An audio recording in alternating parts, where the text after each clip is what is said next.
नमस्कार, मी दीपक जगताप. तसं बघायला गेलं तर एक 17-18 वर्ष झाले अंजीर पिकामध्ये मी काम करतो आहे. हा 17-18 वर्षाचा अंजीरचा अनुभव हा मला ह्या पिकामध्ये घेता आला की अंजीरला एक दुसरा काहीतरी एक पर्याय असावा म्हणून मी हे पीक शोधलं. स्ट्रॉबेरी करायची, पण स्ट्रॉबेरी हे कुठल्या वातावरणात पिकतं तर हे थंड वातावरणामध्ये येणारं पीक आहे. तर मी तिथल्या भागामध्ये गेलो, जेणेकरून महाबळेश्वर असेल, भिलार असेल, वाई असेल, ह्या भागामध्ये तिथल्या शेतकऱ्यांशी संवाद साधला. त्या शेतकऱ्यांना मी विचारणा केली की बाबा हे आमच्या बारामती तालुक्यामध्ये हे पीक येण्यासारखं आहे का. तर तिथले शेतकऱ्यांच्या मनातून अशा गोष्टी आल्या की हे पीक तिकडं नाही येऊ शकत. तर काहींचं म्हणणं आलं की हे रिस्की आहे, पण तुम्ही तुमच्या ह्याच्यावरती बघा ट्रायल म्हणून. पण ह्याच्यावरती मी रोग शोधले की ह्याच्यावरती कोणते रोग येतात. तर त्या लोकांच्या म्हणण्यातनं आलं की आम्ही ह्याच्यावरती स्प्रे सकाळी घेतला की संध्याकाळी पण स्प्रे घेतो, म्हणजे दिवसातनं 2-2 स्प्रे ह्याच्यावरती घ्यावं लागतात. हे खूप रिस्की पीक आहे.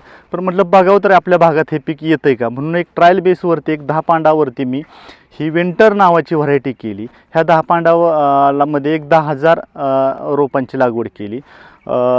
फक्त हे पीक घेत असताना प्रत्येक दिवस मला हा पिकासाठी नवीन आहे.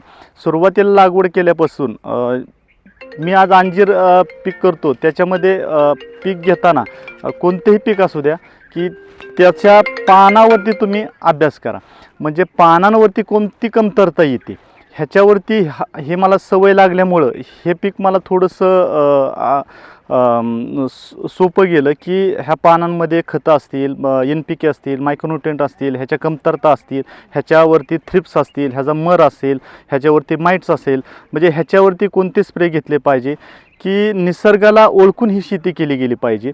ज्याला निसर्ग ओळखता येईल तो शेतीमध्ये सक्सेस आहे. मग हे पीक घेत असताना एक 2 महिन्यानंतरनं हे पीक आपल्याला हार्वेस्टिंगला आलं. मग हार्वेस्टिंगला आल्यानंतर सुरुवातीला 5-10, 10-20 किलो माल घावायचा. एक 15-3 आठवडे 10-20-15 किलो घावायचा. पण खर्च तर फार तुफान झाला होता. तोपर्यंत चालू होस तोपर्यंत साधारण माझा खर्च हा $2.5-2 लाखापर्यंत गेला होता 2 महिन्यामधला खर्च. पण म्हणलं एवढा खर्च आपला निघेल का, ह्याच्यातून खर्च निघून आपल्याला प्रॉफिट किती राहील. पण नंतरनं जसं प्लॉट चालू झाल्यानंतरनं 1 महिन्यानंतरनं दिवसाला 150-200 किलो स्ट्रॉबेरी ह्याच्यामध्ये आपल्याला सापडायला लागली. सुरुवातीचे दर आपल्याला हे ₹300 किलोपर्यंत भेटले. आत्ताचे दर हे ₹125 किलोपर्यंत आहेत. आपण ह्याचं सुरुवातीला मार्केटिंग कोल्हापूरला केलं, नंतरनं बेळगावमध्ये केलं, आता सगळं मार्केटिंग आपण बेंगलोरला करतो आहे. सुरुवातीला ह्या रोपांचा रेट आपल्याला ₹8.5 एक रोप भेटलं होतं. हे आपण वाईवरून हे रोप आणलं. सुरुवातीला ह्याचे बेड तयार करून घे. बेडवरती आपण लेंडी खत आणि गांडूळ खत टाकलं. नंतरनं रोपाची लागवड केली. रोपाची लागवड केल्यानंतरनं एक 3 आठवड्याने आपण त्याला मल्चिंग केलं. कारण ज्या वेळेला ऑक्टोबर हीट राहते त्यावेळेला मल्चिंग त्यावेळेस हीट राहते, त्याच्यामुळे ते तापलं जातं. त्याच्यामुळं रिफ्लेक्ट प्रकाश आल्यामुळं ते रोपं कमकुवत होतात. त्याच्यामुळे हे मल्चिंग करताना उशिरा केलं आणि रोपाच्या खाली सगळं आपण पास्टाचं मल्चिंग केलं. हा फार मोठा आपल्याला तिथं आपण सक्सेस झालो. पास्टाचं मल्चिंग केल्यामुळं थोडासा गारवा राहिला, टेम्परेचर कमी झालं, तिथं रोपं आपली सक्सेस झाली. म्हणजे पहिलं आपण सक्सेस व्हायचं कारण ते. आता तसं बघायला गेलं तर आजपर्यंत 3 महिने झाले आपली स्ट्रॉबेरी चालू आहे. अजूनही फुलकळी वगैरे ह्याला निघते, अजूनही माल निघतो आहे. अजूनही साधारण असं मला वाटतं की अजून 2-3 महिने हा प्लॉट चालेल. साधारण आपल्याला ह्या प्लॉटमध्ये आतापर्यंत आपल्याला 9 ते 9.5 लाख रुपये झालेले. त्याच्यामधला खर्च हा 4 ते 4.5 लाख रुपये खर्च झालेला आहे. तर खर्च म्हणजे ह्याचा रोपाचा खर्च फार मोठा आहे, कारण जेणेकरून 90,000ची रोपं लागली होती. मल्चिंगचा खर्च असेल, ड्रिपचा खर्च असेल, गांडूळ खताचा खर्च असेल आणि ह्यातला लेबर चार्ज खूप लागतो ह्याला, कारण पॅकेजिंग मटेरियल असेल, म्हणजे हा सर्व औषधं असतील, खतं मिक्सचर असतील, ह्या सर्व खर्च हा 4 ते 4.5 लाख रुपयापर्यंत खर्च झालेला आहे. आणि साधारण आपल्याला 4 ते 4.5 लाख रुपये आपण प्रॉफिटमध्ये आहे. शेत जमीन निवडताना तुम्ही कोणता विचार केला होता? ही काळी जमीन आहे की मुरमाड जमीन आहे? मुरमाड जमीन आहे की जेणेकरून आता ही जमीन मुरमाड जमीन असल्यामुळे किती जरी पाऊस झाला सुरुवातीच्या काळामध्ये सगळं पर्क्युलेशन होतं. आणि ह्याच्यातून मला असा अंदाज आला की जेणेकरून महाबळेश्वर असेल, वाई असेल, हा सगळा पट्टा हा डिसेंबर नंतरनं चालू होतो.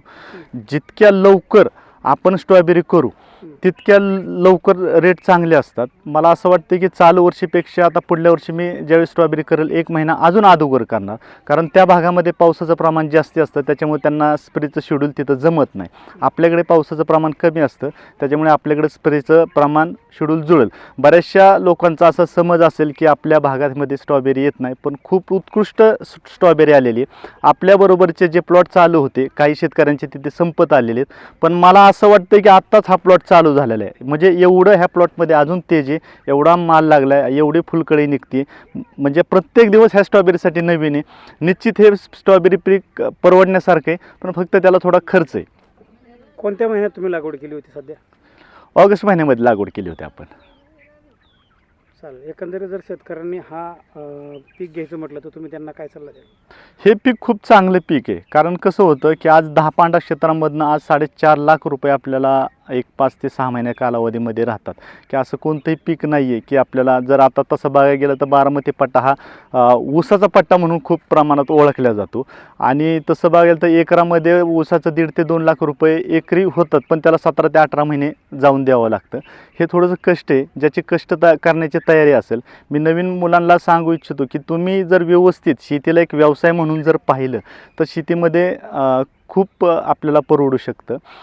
फक्त कष्ट करण्याची तयारी पाहिजे, जिद्द पाहिजे, चिकाटी पाहिजे. जिद्द आणि चिकाटी आणि मनापासून जर आवड जर असेल तर काही कुठल्याही गोष्टी सक्सेस होऊ शकतात.